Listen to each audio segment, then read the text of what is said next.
భారతదేశంలో చరిత్ర, సంస్కృతి, రుచికరమైన ఆహారం, అద్భుతమైన నిర్మాణాలు, అత్యాధునిక ఐటీ కంపెనీలు ఇవన్నీ ఒకే నగరంలో చూడాలంటే అది హైదరాబాద్. నిజాముల నగరం అని కూడా పిలుస్తారు. నేడు ప్రపంచంలోని ప్రముఖ ఐటీ నగరాల్లో ఒకటిగా నిలిచిన హైదరాబాద్కు దాదాపు 400 సంవత్సరాలకు పైగా చరిత్ర ఉంది. అయితే ఈ నగరం ఎలా ఏర్పడింది? 1591 సంవత్సరంలో గోల్కొండ రాజ్యాన్ని పాలిస్తున్న సుల్తాన్ మహమ్మద్ కులీ కుతుబ్ షా కొత్త నగరాన్ని నిర్మించాలని నిర్ణయించాడు. అప్పట్లో గోల్కొండ కోట చుట్టూ జనాభా విపరీతంగా పెరిగింది. తాగునీటి సమస్యలు, వ్యాధులు, ఇరుకైన వీధులు ప్రజలను ఇబ్బంది పెట్టాయి. అందుకే మూసీ నది ఒడ్డున ఒక కొత్త నగరాన్ని నిర్మించాలని నిర్ణయించి దానికి హైదరాబాద్ అనే పేరు పెట్టారు. ఒక ప్రసిద్ధి కథనం ప్రకారం ఆయన ప్రేమించిన భాగమతి పేరు ఆధారంగా మొదట భాగ్యనగర్ అని పిలిచారని, తర్వాత హైదరాబాద్గా మారిందని చెబుతారు. అయితే దీనిపై చరిత్రకారుల మధ్య భిన్నాభిప్రాయాలు ఉన్నాయి. కొత్త నగరానికి గుర్తుగా మధ్యలో అద్భుతమైన చార్మినార్ నిర్మించారు. అక్కడి నుంచి 4 ప్రధాన రహదారులు 4 దిక్కులు వెళ్లేలా నగరాన్ని ప్రణాళికబద్ధంగా నిర్మించారు. ఆ కాలంలోనే ఇలాంటి నగర నిర్మాణం ఎంతో ప్రత్యేకమైనది. ఇలా ప్రారంభమైన హైదరాబాద్ నేడు కోట్లాది ప్రజలకు నివాసంగా, వ్యాపార కేంద్రంగా, ప్రపంచ ప్రఖ్యాత పర్యాటక నగరంగా ఎదిగింది. చార్మినార్ చరిత్ర మరియు ఆసక్తికరమైన నిజాలు. హైదరాబాద్ అంటే ముందు మనకు గుర్తొచ్చేది చార్మినార్. ఇది కేవలం కట్టడం కాదు, హైదరాబాద్ నగరానికి గుర్తింపు. 1591లో సుల్తాన్ మహమ్మద్ కులీ కుతుబ్ షా చార్మినార్ నిర్మాణాన్ని ప్రారంభించాడు. ఆ సమయంలో గోల్కొండ ప్రాంతంలో తీవ్రమైన అంటువ్యాధి వ్యాపించింది. ఆ వ్యాధి తగ్గిపోవాలని దేవునికి ప్రార్థిస్తూ ఈ నిర్మాణాన్ని చేపట్టాడని ఒక ప్రసిద్ధి కథ చెబుతుంది. చార్మినార్ అంటే చార్ అంటే 4, మినార్ అంటే గోపురం. అందుకే దీనికి చార్మినార్ అనే పేరు వచ్చింది. ఈ కట్టడానికి 4 వైపులా 4 భారీ మినార్లు ఉన్నాయి. మినార్ సుమారు 56 మీటర్ల ఎత్తు ఉంటుంది. పైభాగాన్ని చేరుకోవడానికి లోపలే వంకరగా తిరిగే మెట్లు నిర్మించారు. అక్కడి నుంచి పాత హైదరాబాద్ నగరం ఎంతో అందంగా కనిపిస్తుంది.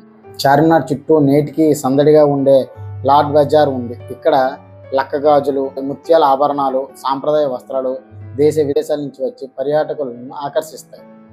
రాత్రి వేళల్లో వెలుగులు అలంకరణలో చార్మినార్ మరింత అద్భుతంగా కనిపిస్తుంది. అందుకే వేలాది మంది పర్యాటకులు ప్రతిరోజు దీన్ని సందర్శిస్తూ ఉంటారు. చార్మినార్ చుట్టుపక్కల మక్కా మసీద్, చామహల్లా ప్యాలెస్ వంటి చారిత్రాత్మక కట్టడాలు కూడా ఉన్నాయి. ఇవన్నీ కలిసి హైదరాబాద్ గొప్ప వారసత్వాన్ని ప్రతిబింబిస్తాయి. 400 సంవత్సరాలకు పైగా గడిచిన చార్మినార్ ఇప్పటికీ హైదరాబాద్కి గర్వకారణంగా నిలుస్తోంది. ప్రపంచంలో ఎక్కడైనా హైదరాబాద్ పేరు వినిపిస్తే చాలా మంది ముందుకు గుర్తు వచ్చేది ఈ అద్భుతమైన కట్టడం. చార్మినార్ గురించి తెలుసుకున్నాం. ఇప్పుడు హైదరాబాద్ చరిత్రలో అత్యంత గొప్ప స్థానం సంపాదించిన గోల్కొండ గురించి తెలుసుకుందాం. గోల్కొండ కోట చరిత్ర దాదాపు 800 సంవత్సరాల నాటి. మొదట కాకతీయ రాజులు మట్టితో ఒక చిన్న కోటను నిర్మించారు. తర్వాత అహమనీ సుల్తాన్లు, అనంతరం కుతుబ్ షాహీ రాజులు దీనిని భారీ రాతి కోటగా విస్తరించారు. ఈ కోట కేవలం రాజుల నివాసమే మాత్రం కాదు, ఒకప్పుడు ప్రపంచంలోని అత్యంత ధనిక రాజ్యాల్లో గోల్కొండ ఒకటి. ప్రపంచం నలుమూలల నుంచి వ్యాపారులు ఇక్కడికి వచ్చేవారు. గోల్కొండ పేరు వినగానే చాలా మంది గుర్తుకు వచ్చేది కోహినూర్ వజ్రం. ప్రపంచ ప్రసిద్ధి కోహినూర్తో పాటు హోప్ డైమండ్ వంటి అనేక విలువైన వజ్రాలు గోల్కొండ ప్రాంతంలో గనుల నుంచి వెలికి తీసినట్టు చరిత్ర చెబుతుంది. ఇప్పుడు గోల్కొండలోని అత్యంత ఆశ్చర్యకరమైన విషయం తెలుసుకుందాం. కోట ప్రధాన ద్వారం వద్ద నిలబడి ఒక్కసారి గట్టిగా చప్పట్లు కొడితే ఆ శబ్దం కోట పైభాగంలో ఉన్న బాలాహిసార్ వరకు వినిపిస్తుంది. ఇది ఆ కాలంలోని అద్భుతమైన ధ్వని వ్యవస్థ. శత్రువులు వస్తున్నారనే సమాచారాన్ని క్షణాల్లో పైభాగానికి చేరవేయడానికి దీనిని ఉపయోగించేవారని చెబుతారు.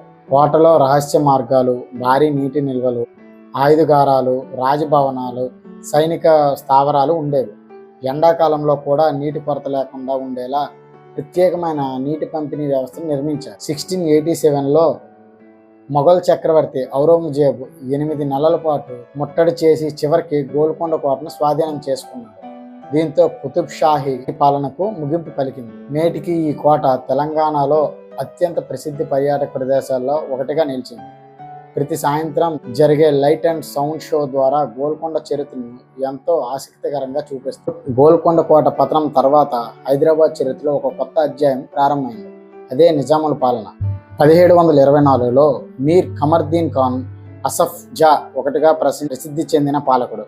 హైదరాబాద్లో అసఫ్ జాహీ వంశాన్ని స్థాపించాడు. అప్పటి నుంచి దాదాపు 2 శతాబ్దాల పాటు నిజాములు ఈ ప్రాంతాన్ని పాలించారు. నిజాముల కాలంలో హైదరాబాద్ వేగంగా అభివృద్ధి చెందింది. విశాలమైన రహదారులు, రాజభవనాలు, ఉద్యానవనాలు, ఆసుపత్రులు, విద్యా సంస్థలు నిర్మించబడ్డాయి. నేటికి కనిపించే అనేక చారిత్రాత్మక భవనాలు ఆ కాలానికి చెందినవి. ప్రపంచంలో అత్యంత ధనవంతులైన పాలకులలో చివరి నిజాం ఉస్మాన్ అలీ ఖాన్ పేరు ప్రత్యేకంగా చెప్పుకోవాలి. ఆయన పాలనలో హైదరాబాద్ విద్య, వైద్యం, రవాణా వంటి రంగాల్లో గణనీయమైన పురోగతిని సాధించింది. ఆయన కాలంలో నిర్మించిన ఉస్మానియా విశ్వవిద్యాలయం, ఉస్మానియా జనరల్ హాస్పిటల్, హైకోర్టు భవనం వంటి నిర్మాణాలు ఇప్పటికీ హైదరాబాద్కు గర్వకారణంగా నిలిచాయి. 1908లో మూసీ నది వరదలతో హైదరాబాద్ తీవ్ర నష్టాన్ని చవిచూసింది. ఆ తర్వాత నగరాన్ని భవిష్యత్తులో వరదల నుంచి రక్షించేందుకు అనేక చర్యలు చేపట్టారు. వాటిలో భాగంగానే ఉస్మాన్ సాగర్ మరియు హిమాయత్ సాగర్ జలాశయాలు నిర్మించబడ్డాయి. ఇవి చాలా సంవత్సరాల పాటు నగరానికి తాగునీటిని కూడా అందించాయి. 1947లో భారతదేశానికి స్వాతంత్రం వచ్చిన తర్వాత కూడా హైదరాబాద్ సంస్థానం వెంటనే భారతదేశంలో విలీనం కాలేదు. చివరకు 1948లో జరిగిన ఆపరేషన్ పోలో అనంతరం హైదరాబాద్ భారతదేశంలో విలీనం అయ్యింది. దీంతో నిజాముల పాలనకు ముగింపు పలికింది. అయితే నిజాముల వారసత్వం మాత్రం ఇప్పటికీ హైదరాబాద్ సంస్కృతిలో, భవనాల్లో, ఆహారంలో, జీవన శైలిలో స్పష్టంగా కనిపిస్తుంది. హైదరాబాద్ గురించి మాట్లాడితే ముందుగా గుర్తుకు వచ్చే ప్రదేశాల్లో ఒకటి హుస్సేన్ సాగర్. 1563లో ఇబ్రహీం కుతుబ్ షా పాలనలో హుస్సేన్ సాగర్ బలి నిర్మించారు. అప్పట్లో నగరానికి తాగునీరు అందించడం దీని ప్రధాన ఉద్దేశం. కాలక్రమేణా ఇది హైదరాబాద్ మరియు సికింద్రాబాద్ నగరాల మధ్య ఒక అందమైన గుర్తింపుగా మారింది. హుస్సేన్ సాగర్ మధ్యలో నిలిచిన భారీ ఏకశిల బుద్ధ విగ్రహం ప్రపంచవ్యాప్తంగా ప్రసిద్ధి చెందింది. ఒకే గ్రానైట్ రాయితో చెక్కిన ఈ విగ్రహం సుమారు 18 మీటర్ల ఎత్తు కలిగి ఉంటుంది. దీన్ని సాగర్ మధ్యలో ప్రతిష్ఠించడానికి ప్రత్యేక ఏర్పాట్లు చేశారు. నేడు బోటింగ్ చేస్తూ ఈ విగ్రహాన్ని దగ్గరగా చూడడానికి వేలాది మంది పర్యాటకులు వస్తుంటారు. సాయంత్రం సమయంలో సరస్సు చుట్టూ వెలిగే లైట్లు, ట్యాంక్ బండ్ రోడ్డు, చల్లని గాలి కలిసి ఒక అద్భుతమైన వాతావరణాన్ని సృష్టిస్తాయి. అందుకే కుటుంబాలతో గడపడానికి ఇష్టమైన ప్రదేశంగా మారింది. ఇప్పుడు హైదరాబాద్ పేరు వినగానే ప్రపంచవ్యాప్తంగా గుర్తు వచ్చే మరో విషయం గురించి తెలుసుకుందాం. అదే హైదరాబాద్ బిర్యానీ. ఈ బిర్యానీకి 100 ఏళ్ల చరిత్ర ఉంది. కుతుబ్ షాహీలు, తర్వాత నిజాములు రాజదర్బార్లో పర్షియన్, టర్కిష్, మొఘల్ వంటకాల ప్రభావంతో ప్రత్యేకమైన వంట శైలి అభివృద్ధి చెందింది. ఆ ప్రభావంతోనే హైదరాబాద్ బిర్యానీ ప్రత్యేక రుచిని సంతరించుకుంది. నేడు ప్రపంచంలో అనేక దేశాల్లో కూడా హైదరాబాద్ బిర్యానీ పేరుతో రెస్టారెంట్లు నడుస్తున్నాయి. ఇది కేవలం ఒక వంటకం మాత్రమే కాదు, హైదరాబాద్ సంస్కృతికి ప్రతీకగా కూడా నిలిచింది. హైదరాబాద్ అంటే ఒకప్పుడు నిజాములు, చార్మినార్, గోల్కొండ కోట మాత్రమే గుర్తుకు వచ్చేవి. కానీ నేడు ప్రపంచం హైదరాబాద్ మరో పేరుతో కూడా గుర్తిస్తుంది. అదే సైబరాబాద్.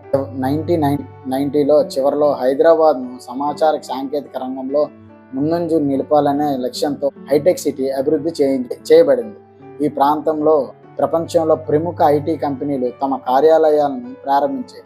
దీంతో వేలాది మంది ఇంజనీర్లు, సాఫ్ట్వేర్ నిపుణులు ఉపాధి అవకాశాలు లభించాయి. గచ్చిబౌలి, మాదాపూర్, ఫైనాన్షియల్ డిస్ట్రిక్ట్ వంటి ప్రాంతాలు నేడు భారతదేశంలో ప్రముఖ ఐటీ కేంద్రాలుగా ఎదిగాయి.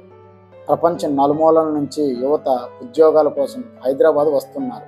హైదరాబాద్ను బెంగళూరు తర్వాత భారతదేశంలో ప్రధాన టెక్నాలజీ నగరాల్లో ఒకటిగా పరిగణిస్తారు. ఇప్పుడు మరో ప్రపంచ రికార్డు సాధించిన ప్రదేశం గురించి తెలుసుకుందాం. అదే రామోజీ ఫిలిం సిటీ.